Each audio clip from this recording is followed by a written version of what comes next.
నమస్కారం. పుష్యమాసంలో శుక్లపక్షంలో వచ్చే ఏకాదశి తిథిని పుత్రదా ఏకాదశి అనే పేరుతో పిలుస్తారు.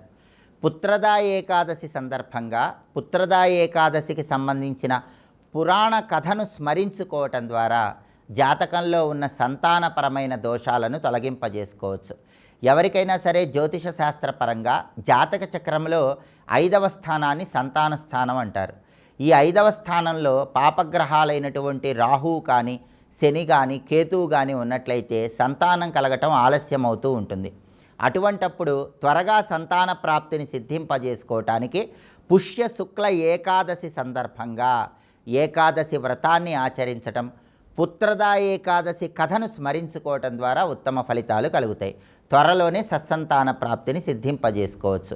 అలాగే పుత్రదా ఏకాదశి సందర్భంగా ఏకాదశి వ్రతం చేసినట్లయితే మీ పిల్లలు ఆయురారోగ్య అష్టైశ్వర్యాలతో విరాజిల్లుతారు. పిల్లలకు జీవితంలో తొందరగా అదృష్టం కలిసి రావటానికి పుత్రదా ఏకాదశి నాడు చేసే ఏకాదశి వ్రతం విశేషంగా సహకరిస్తుంది. పుత్రదా ఏకాదశి పురాణ కథను మనం పరిశీలించినట్లయితే ఒకానొక సమయంలో భద్రావతి అనే పేరు కలిగినటువంటి రాజ్యాన్ని సుకేతుమంతుడు అనే మహారాజు పరిపాలిస్తూ ఉండేవాడు. ఈ సుకేతుమంతుడి భార్య పేరు విమల. ఈ దంపతులకి చాలా కాలం వరకు సంతానం కలగలేదు. సంతానం కోసం ఎన్నో పూజలు, ఎన్నో వ్రతాలు చేసినప్పటికీ సంతానం కలగక మహర్షుల ఆదేశం ప్రకారం ఈ దంపతులు తీర్థయాత్రలు చేయటం ప్రారంభిస్తారు. తీర్థయాత్రల్లో ఒకరోజు అనుకోకుండా సుకేతుమంతుడి భార్య అయినటువంటి విమలకి ఒక మహర్షి కనిపించి, పుష్యమాసంలో శుక్లపక్షంలో వచ్చే ఏకాదశి రోజు నువ్వు ఏకాదశి వ్రతాన్ని ఆచరించు, ఆ ఏకాదశి వ్రత ఫలితాన్ని నీ భర్తకు దానమివ్వు, అలా దానమిస్తే మీకు త్వరలోనే సంతానం ఖచ్చితంగా కలుగుతారని ఆ మహర్షి పలుకుతాడు. మహర్షి చెప్పిన విధంగా కొన్ని రోజులు వేచి చూసి పుష్యమాసం శుక్లపక్షం ఏకాదశి తిథి రోజు సుకేతుమంతుడి భార్య అయిన విమల ఏకాదశి వ్రతం చేస్తుంది. అంటే లక్ష్మీనారాయణల చిత్రపటానికి పూజ చేయటం, లక్ష్మీనారాయణల ఆలయ దర్శనం చేసుకోవటం, ఆ రోజు ఉపవాసం ఉండి పాలు పళ్ళు స్వీకరించి మర్నాడు ద్వాదశి రోజు ఎవరికైనా భోజనం పెట్టి ఆ తర్వాత భోజనాన్ని స్వీకరిస్తుంది. ఇలా ఏకాదశి వ్రతం చేస్తుంది.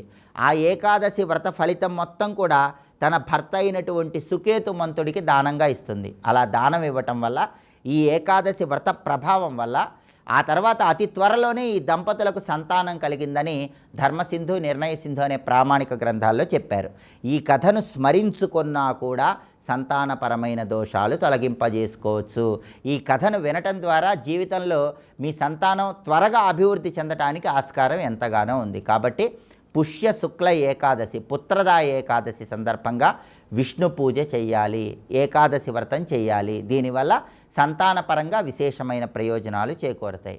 అలాగే విష్ణు పూజ చేసేవాళ్ళు లక్ష్మీనారాయణల చిత్రపటం దగ్గర వెండి ప్రమిదలో ఆవు నెయ్యి పోసి 3 ఒత్తులు వేసి దీపాన్ని వెలిగించాలి.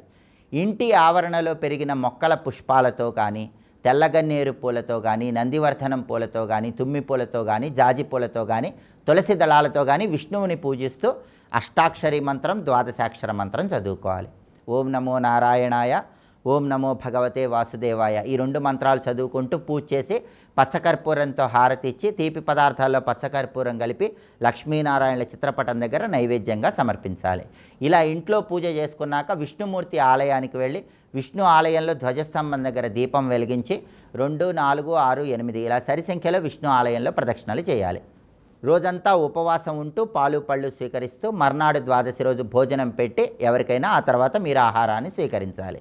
ఇలా పుష్యపుత్రదా ఏకాదశి సందర్భంగా ఏకాదశి వ్రతం చేస్తే సంతానపరంగా అద్భుత ప్రయోజనాలు చేకూరుతాయి. అయితే ఆధునిక కాలంలో విద్యాపరంగా, ఉద్యోగపరంగా, వ్యాపారపరంగా ఏకాదశి వ్రతాలు చేసుకోలేని వాళ్ళు, ఉపవాసాలు ఉండలేని వాళ్ళు, విష్ణు ఆలయానికి వెళ్ళి దర్శనం చేసుకోవటం వీలు కాని వాళ్ళు, వృత్తిలో గడుపుతున్న వాళ్ళు ఎవరైనా సరే, మీరు ఉద్యోగ రంగంలో ఉన్న, వ్యాపార రంగంలో ఉన్న, విద్యారంగంలో ఉన్న, మీకు విష్ణుమూర్తి పరిపూర్ణమైన అనుగ్రహం కలిగి ఏకాదశి వ్రతం చేసిన ఫలితం రావాలంటే ఒక మంత్రాన్ని చదువుకోవాలి. ఆ మంత్రం ఏంటో ఇప్పుడు మనం చూద్దాం. ఓం సర్వేశ్వరాయ సర్వ విఘ్న వినాశినే మధుసూదనాయ స్వాహ.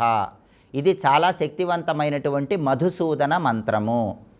పుష్య శుక్ల ఏకాదశి, పుత్రదా ఏకాదశి సందర్భంగా ఎలాంటి పూజలు చేయలేకపోయినా, ఏకాదశి వ్రతాలు ఉండలేకపోయినా విష్ణు ఆలయ దర్శనాలు చేయలేకపోయినా, ఉద్యోగం చేసుకుంటున్నప్పుడు, వ్యాపారం చేసుకుంటున్నప్పుడు మీ విధులను నిర్వహిస్తూనే మనస్సులో ఈ మంత్రాన్ని స్మరించుకోండి. ఏకాదశి వ్రతం చేసిన విశేషమైన ఫలితం కలుగుతుంది.